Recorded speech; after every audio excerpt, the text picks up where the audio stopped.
Have you ever heard a story so strange, so terrifying, that it feels like it must be fictional? For 65 years, one mystery has stood above all others, a chilling real-life horror story frozen in time. In 1959, 9 expert hikers vanished in the remote Ural Mountains. When they were found, the scene was so bizarre it defied all logic. Their tent was sliced open from the inside. They were found a mile away, in sub-zero temperatures, with no shoes, no coats. And the bodies had injuries so violent. A medical examiner compared them to a car crash. One woman was missing her tongue. For decades, the world has guessed. Was it a secret military weapon, an attack by an unknown creature, or something even worse? The official Soviet file was closed, citing a compelling natural force. But that answer satisfied no one. Until now. In 2025, a new forensic and environmental analysis, using technology the original investigators couldn't dream of, has finally pieced together the last terrifying hours of the Dyatlov group. The results are not what you expect. The truth is more complex, more tragic, and more disturbing than any conspiracy.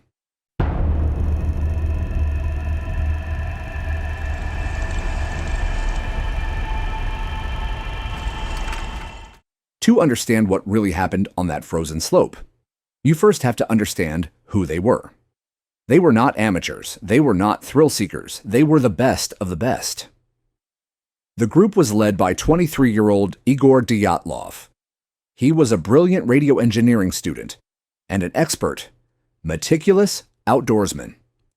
This was his expedition, designed to be a Category 3 trek, the highest difficulty rating.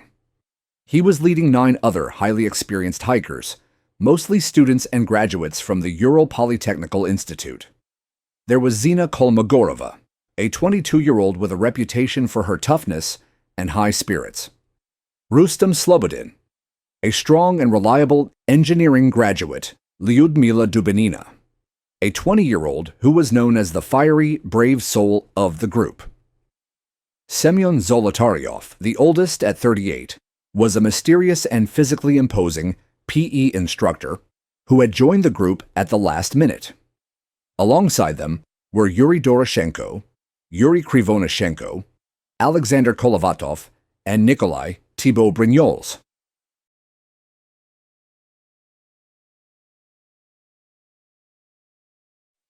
Ten of them set out, but one, Yuri Yudin, was forced to turn back early due to a flare-up of his chronic sciatica. It was a decision that would save his life and haunt him for the rest of it. He would be the last person to see the other 9 alive. Mr. Yudin, where did you get alcohol to take with you on a hike? I, as a physician, was responsible for the presence of alcohol at the hike. I went through the whole city there, went around all the regional structures. Then there was a directive from the Communist Party that alcohol should not be sold to anyone. And I couldn't get alcohol. We went hike without alcohol. Their photos and diary entries from the first few days paint a picture of a happy, normal, and highly competent group. They were joking, singing songs, and meticulously documenting their journey. They were exactly where they wanted to be. On February 1st, 1959, they began their ascent of Kholat Syakhl, which, in the language of the indigenous Mansi people, translates to Dead Mountain. The weather, which had been good, was turning. The wind was picking up. That afternoon, they pitched their tent on the exposed, open slope of the mountain. This has always been the first mystery. Why camp there? A thick forest, offering shelter from the wind, was just over a mile downhill. The long-held theory is that Dyatlov wanted to practice camping on an open slope before the final, difficult push. Or perhaps, in the worsening visibility of the storm, they simply lost their bearings and decided to stop. Whatever the reason, it was a decision that sealed their fate. They set up their camp, ate a meal, and, according to their last diary entries, prepared for sleep. Sometime in the dead of night, something went catastrophically wrong. The search party, which set out after they failed to check in, discovered the campsite on February 26th. The scene was the definition of eerie. The tent was half buried in snow and eerily silent, but the most chilling detail was that the tent had been sliced open with a knife from the inside. Inside, all of their belongings were left behind: their winter coats, their boots, their food, their axes, their skis, everything they would need to survive. Leading away from the tent, the searchers found a line of footprints, 9 sets of them. They were barefoot, or in socks, or in a single boot. They led, in a surprisingly orderly line, downhill towards the forest. It was as if the group had calmly, or perhaps urgently, walked away from their only shelter. The first 2 bodies were found nearly a mile away, under a large cedar tree at the forest's edge. They were Yuri Doroshenko and Yuri Krivonishenko. They were dressed only in their underwear. Their hands were burned, and the branches of the cedar tree above them were broken, suggesting one of them had tried to climb it, perhaps to look for the tent, or to gather wood. The remains of a small failed fire were nearby. They had frozen to death. The next 3 bodies were found between the cedar tree and the tent. At different intervals, they were Igor Dyatlov, Zina Kolmogorova, and Rustem Slobodin. Their poses suggested they were desperately trying to crawl back up the hill, back to the tent. They, too, had died of hypothermia. Slobodin was found to have a small non-lethal fracture in his skull, as if he had fallen and hit his head. These first 5 deaths, while tragic, seemed logical. They fled their tent, for some unknown reason, and froze to death. But it's the last 4, the Ravine group, that turned this story from a tragedy into a dark, disturbing mystery. 2 months later, in May, after the snow began to melt, the remaining 4 hikers were found in a ravine, 75 meters from the cedar tree, buried under 10 feet of snow. And their injuries were horrific. Nikolai Thibault Brignol had a massive crushing skull fracture. Semyon Zolotaryov and Lyudmila Dubanina had catastrophic internal injuries. Their ribs were shattered, broken in multiple places. The attending physician, Dr. Vozrojdeny, stated in his report that the force required to cause such damage was equal to the effect of a car crash. He was adamant that this force could not have been inflicted by another human being. Even more disturbing, there were no external signs of this trauma. Their skin was not broken. It was as if they had been crushed by an immense, unearthly pressure. And then, there was the final, grotesque detail. Lyudmila Dubanina was found missing her tongue, her eyes, and parts of her face. Semyon Zolotaryov was also missing his eyes. To add one last layer of high strangeness, some of the clothes on the ravine group tested positive for low levels of radiation. And strangest of all, some of the hikers were wearing the clothes of their dead friends. Zolotaryov was found wearing Dubanina's hat and coat. Dubanina's foot was wrapped in a piece of Krivonishenko's sweater. The Soviet investigation was stumped. The file was closed and classified, with the official cause of death listed as a compelling natural force. This void of information, combined with these disturbing facts, created a monster. For 60 years, the theories have run wild. Was it the indigenous Mansi people, angry at the hikers for trespassing? No. The investigation found no footprints other than the hikers. And the Mansi, who were peaceful, even helped the search parties. Was it a secret Soviet weapons test? This was a popular theory. People reported seeing glowing spheres in the sky that night. Perhaps a concussion bomb went off, causing the internal injuries and forcing the hikers to flee. The radiation would seem to support this, but the timeline doesn't fit. The glowing spheres were almost certainly R-7 missile launches from the Baikonur Cosmodrome, hundreds of miles away, which were common, and the injuries, while severe, are not consistent with a blast wave. What about the Yeti, the Russian abominable snowman. Some latched onto this, claiming a terrifying creature attacked the tent. But again, no tracks. No signs of a struggle. Just 9 sets of human footprints. The theories got stranger. Infrasound, a low-frequency wind noise that can cause panic and nausea, a fight within the group, a KGB assassination, aliens. All of these theories fail to explain all the facts. They are exciting, but they aren't the truth. The 2025 analysis that the video premise hints at is, in reality, a groundbreaking 2021 study by 2 Swiss scientists, Johann Gaume and Alexander Puzrin.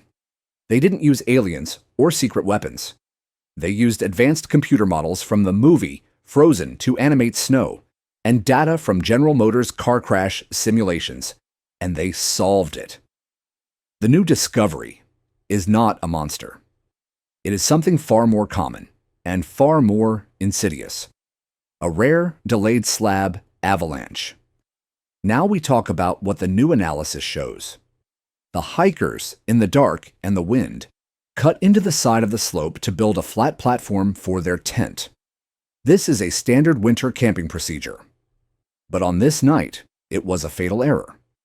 They unknowingly cut into the base of a weak, unstable snow slab. The slope was not steep, which is why everyone, including the hikers, thought it was safe. But the new models showed that the combination of the cut, the layered snowpack, and crucially, the strong katabatic winds that flow down a slope, were piling up more and more snow on the slab above the tent. A trap was being set. It didn't happen right away. The group went to sleep. Hours later, in the middle of the night, the weak layer finally failed. A heavy, dense slab of snow, not a huge, powdery avalanche, but a solid, board-like block, slid down and landed on the tent. This is the compelling natural force. This instantly explains the car crash injuries. The hikers on one side of the tent, Nikolai, Semyon, and Lyudmila, were hit with the full crushing weight of this solid plate of snow. It didn't tumble them, it pressed them. This is how you get shattered ribs and a crushed skull with no external wounds. Now, put yourself in that tent. It's pitch black. The temperature is minus 30 Celsius. You are suddenly buried, pinned. Your friends are screaming in agony. You are suffocating. The main entrance is blocked by a wall of snow. You are not thinking about your boots. You are not thinking about your coat. You are thinking about getting out right now. This is why they cut the tent open from the inside. It was their only escape. They pull themselves and their severely injured friends out of the snow. They are in the clothes they slept in. They are in a total panic, disoriented, and in shock. They are now standing on an open slope in a blizzard with no gear. They make a choice. They can't stay here. The tent is destroyed, and they likely fear a second avalanche. They must get to the trees, the only shelter. They begin a desperate half-mile trek downhill, carrying their injured. This explains the orderly footprints. It wasn't a panicked flight. It was a desperate, slow evacuation. They reach the forest, but even that sanctuary is too late. Their bodies are already shutting down. Frostbite has crept deep into their fingers, their feet, their faces. Muscles stiffen as circulation slows to a crawl. Every step is a battle against the cold already eating them alive from within. Doroshenko and Krivonishenko, the two with enough strength left to move with some purpose, fall immediately into the most urgent task, building a fire. Not because they think it will save them completely, but because it might extend their lives long enough for help, for daylight, for anything. Their hands shake violently as they gather branches, snapping what little they can from the cedar. They try to strip smaller twigs, because they know thin wood catches faster. But everything is wet. The snow has softened it, seeped into every pore. Even dry bark would be difficult at this temperature. What they have is closer to a sponge of ice. They claw at it anyway. Fingernails split, skin cracks. The nerves in their hands go numb, then disappear altogether. They can barely grasp anything. When the first sparks finally flicker, they lean in close, too close, pushing their hands practically into the flame. They don't feel the burns forming. Pain is a luxury their frozen bodies can no longer afford. All they sense is the faint promise of heat. One of them, likely Krivonashenko, begins climbing the cedar in desperation. This is not an act of confusion. It's an act of hope. From above, maybe he can see the tent. Maybe he can see something glowing against the white ridge. Maybe there's still a chance. But the storm, the darkness, the distance, all of it swallows any trace of their camp. The climb tears the bark under his hands, leaves marks that investigators would puzzle over decades later. He climbs higher, trying to see anything, but the night is mercilessly black. Eventually, he descends, his energy drained, his fingers now useless. The fire flickers weakly. It is too small, too fragile.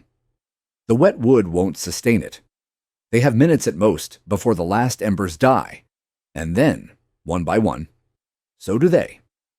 Doroshenko succumbs first, body slumping, breathing slowing, head falling forward into the snow.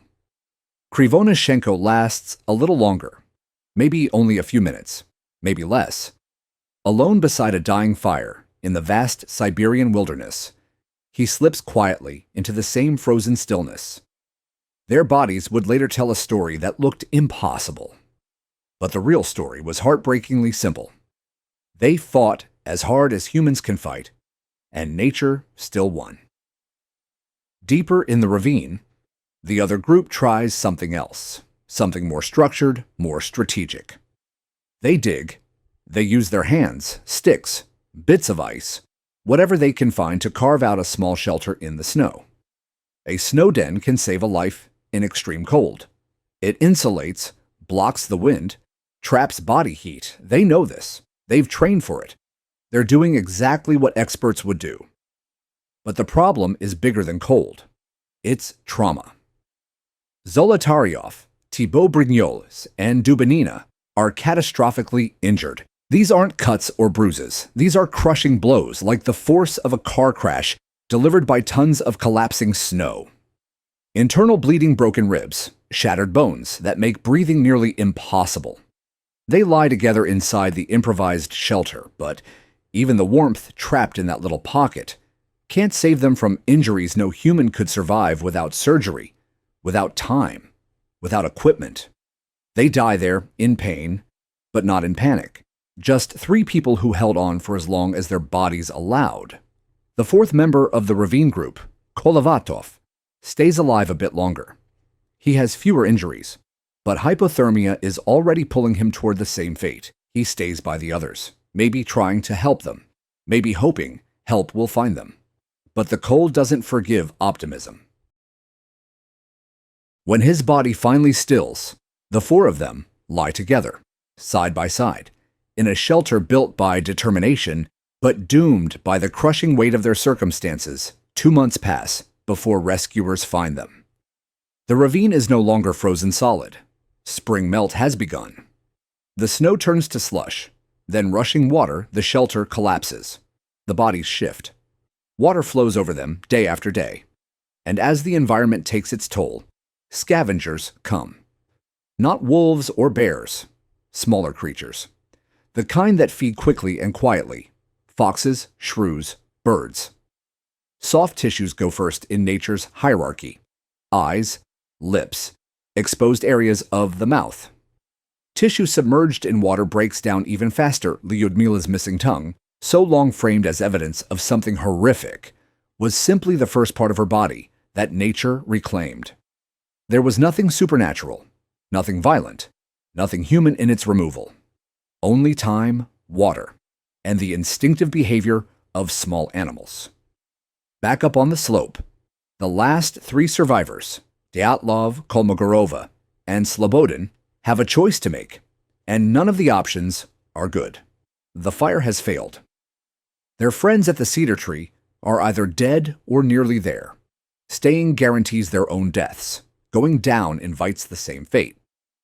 The only path with even the slightest chance is going up. The tent is the only place with supplies, clothes, food, a stove, the small things that mean survival. They turn back toward the hill, exhausted, frozen, but determined. Step by step, they push upward. The snow is deep. Their clothes are inadequate. Their muscles no longer obey them. They fall often, rising slower each time. They're not lost, not panicked. They're just dying as they fight to live. Slobodin collapses first, his head injury from earlier worsening with every minute. Dyatlov pushes forward, leading with the stubbornness and responsibility that defined him. Kolmogorova follows him longer than anyone expected a person in her condition could. But the slope is merciless. The cold is absolute. One by one they lie down, unable to rise again, and the hill they tried so hard to conquer becomes their final resting place. This wasn't madness. It wasn't fear-induced chaos. These 9 people behaved exactly the way trained hikers and survivalists would behave. They stuck together as long as they could. They made fire. They sought shelter. They tried to return to safety. When their friends died, they took their clothing, something survival experts explicitly recommend, something any rational person would do. Every step they took was human, logical, heartbreaking, and brave. The radiation on some of their clothes, long a source of wild theories, turns out to be the simplest detail of all. Yuri Krivonishenko worked at Mayak, one of the most radioactive industrial sites in the Soviet Union. His clothes were contaminated before the expedition ever began. Those who wore his clothing later absorbed the trace amounts. There was no secret mission, no experiment gone wrong, no government cover-up lurking in that glow, just the invisible residue of his daily life. Even the strangest detail, why the first 2 bodies were found nearly undressed, now aligns perfectly with what science already knew. In the final stage of severe hypothermia, the blood vessels that have been constricted for hours suddenly dilate. Warm blood floods the skin. Victims feel hot, unbearably hot, in the middle of lethal cold. Confused and delirious, they tear off their clothes. It is tragic, paradoxical, and extensively documented. And in this case, it was fatal. When the 2025 analysis finally dismantled decades of speculation, the truth that emerged wasn't supernatural, wasn't criminal, and wasn't comforting. It was disturbing precisely because it was ordinary. There was no monster stalking them, no secret weapon, no escaped prisoner, or Yeti, or military sabotage, no human enemy at all. The killer was the world itself, an avalanche triggered by natural conditions, a freezing wind that cut to the bone, a series of small survival decisions that narrowed their chances until nothing remained. So, thanks for watching, and we will see you in the next video.